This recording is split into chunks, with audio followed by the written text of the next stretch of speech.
Sexism is a greater force than racism in American culture. Okay, let's see it.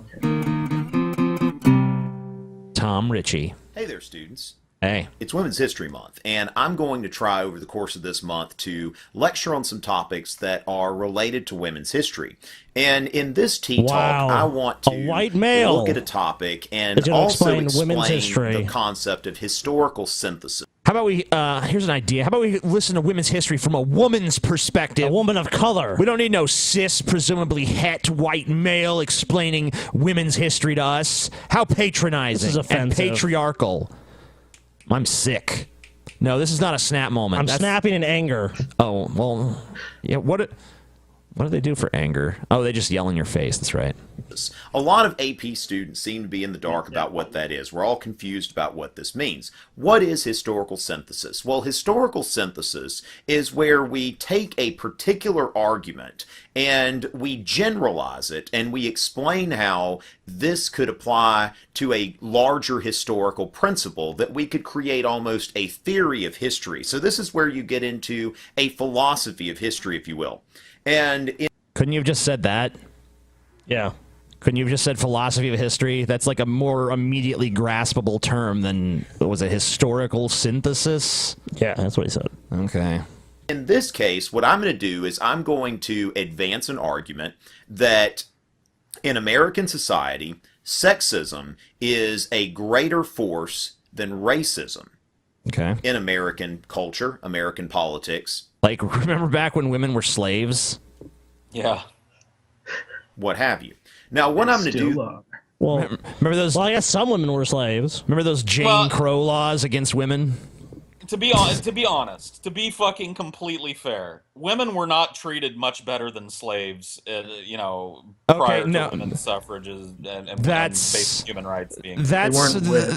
That's kind of, I mean, that's kind of true, but it wasn't like chattel slavery. Like none it really kind of depends on where you go too. Like if you read this book I have called a renegade history of the United States, he talks about like in the early American cities, like women were fucking way promiscuous, and they, if they want to divorce someone, they'd just be like, I divorce you and leave. They had that power. But that was before... It wasn't until the founding fathers got together and codified this as a country that they started taking control of that. They were actually the Puritans that were fucking purging that shit out of our culture, that we've had to fight for those rights back ever since, yet they're all portrayed historically as these great heroes that liberated us, which is just like a fucking sort of bullshit narrative in many ways.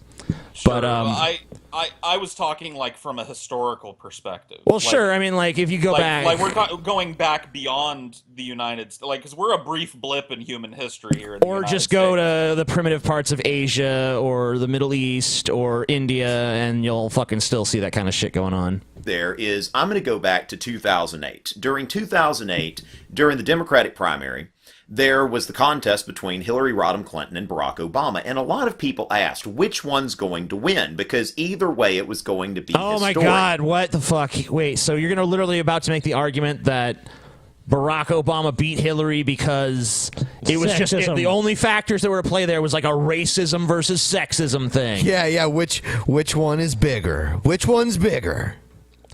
Well, I am a pretty big racist, but I think I'm a little bit more of a sexist. Barack. Could you imagine what it was like in Utah? That's not the only two issues to even bring up. I mean, I'm sure there's people that wouldn't vote for Hillary because she's a woman and wouldn't vote for Obama because he's mixed race or, black. Mixed race, Scotty? He's black. Mixed fucking race? Well, he is mixed. He's the first black president, Scotty. He identifies as black. It's one of the things that I hate about these type of people is they reduce everything to like a person's skin color or their gender. Like Barack Obama beating Hillary Clinton had everything to do. It was just woman versus black. Yeah, which one is least oppressed? It had nothing to do with like it's a dog race or some shit. Yeah, their fucking policies, their ideas, their presentation, their likability as people in general. Like no. It was just woman versus black guy. Okay, what shade are you? Okay, what genitals do you have? Okay, well, we've done a quantitative analysis of you based on those questions and determined your self-worth as a human being. I mean, what the fuck? or the first woman president. And a lot of people were talking about, okay, which way is it going to go? And I told people at the time that Barack Obama is going to win the Democratic primary. Why? Because we will have a black president before we will have a woman president. Because sexism is You're so prophetic. Wow, yeah. You're so prophetic. Of two possible candidates, you somehow guessed the right one. It's almost like you had a 50-50 fucking shot or something.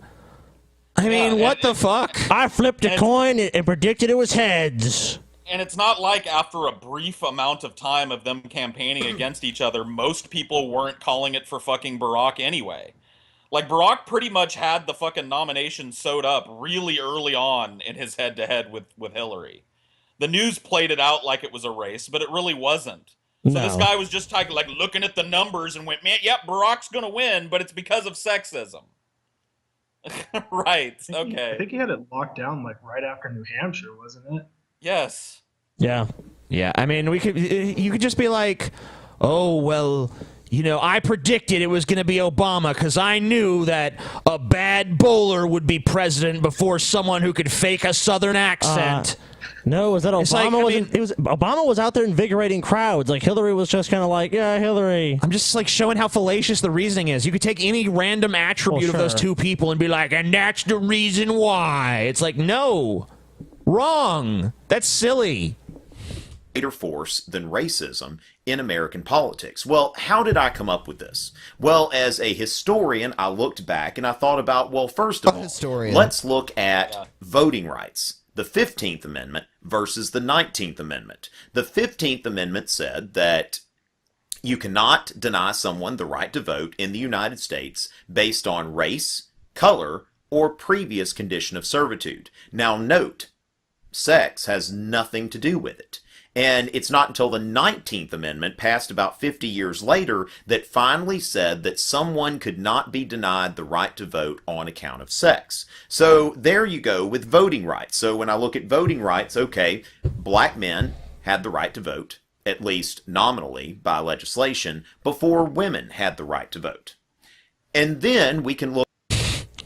Well, we actually have TDSU did a video. Remember, it was like the polling test and stuff, like, or like the election test, where it was like, no, they really weren't allowed to vote. I mean, I'm sure some of them did in some places, but it was probably more in the north. We know who the main electric was at that time. It was white men.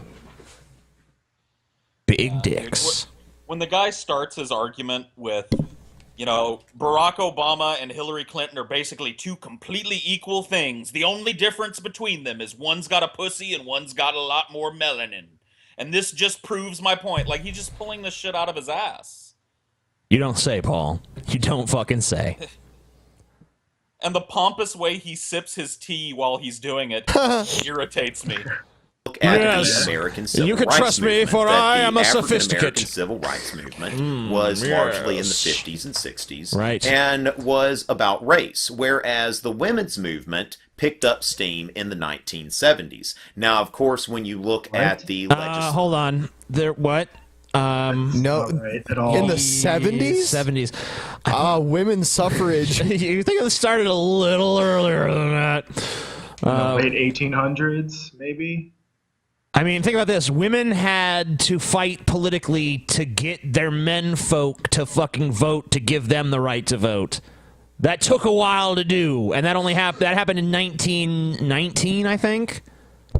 And they'd been fighting for it for like many decades before that. So didn't really pick up steam in the 70s. Nope.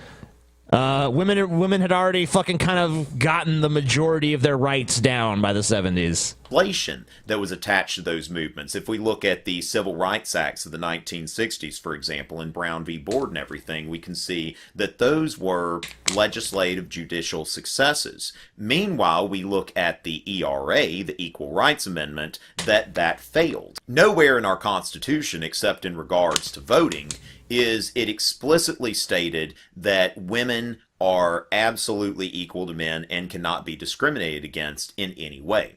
So when I looked at those things, your new historical perspective is to paint sexism as better than race, as more oppressive than racism. That's your perspective. That's what you're selling. We get it. Okay. There were even women against the Equal Rights Amendment. I mean, they existed. They were like, oh, you're going to merge the men's and women's bathrooms. There's going to be perverts everywhere. That's fucking Phyllis Schlafly, that bitch. Phyllis Schlafly. Yeah, I mean, like, there's plenty of stuff, like, there's plenty of rights we have that aren't lined out in the Constitution. I mean, there's additional laws that are fucking on the books other than what's in the Constitution, so... Historically, I came to the conclusion that Barack Obama would defeat Hillary Rodham Clinton in the 2008 Democratic contest. And sure enough, that's what happened. Now, does that mean it was inevitable? No. History is much more of an art than a science. Wow, what? Jesus Christ. Someone throw this guy off a building. Jesus. They just paint you this historical What the picture. shit, dude? You see his little smile when he said it, too? Yeah. So what I'm doing is I'm painting this picture of women as the most oppressed thing ever, and that's going to be history because it's an art now. History is an art, not a science. You don't need evidence for shit. You know, you just kind of like make shit up as you go. It's an art. Shut up. You're a moron. I can't believe anyone would ever take you seriously. Have you even read one of the books that you have behind you? But at the same time, we can synthesize history. We can look across time periods, we can look across geography, and we can come up with general principles of history and use it in sort of a predictive sense, which this is the value of history. Shout out to my friend Mr. Corey McCool, whose school is talking about getting rid of the teaching of history, which a lot of people don't see the value in it. I do, of course. I do. Right here. This guy right here does. Wow, well, you're such an impressive specimen, dude. I wish I was you, but I'm not, sadly. I don't like his take on history, that's for fucking sure. Yeah, man, if this is what we're going to do with history, maybe the other fucking guys got it right. Don't even teach that shit.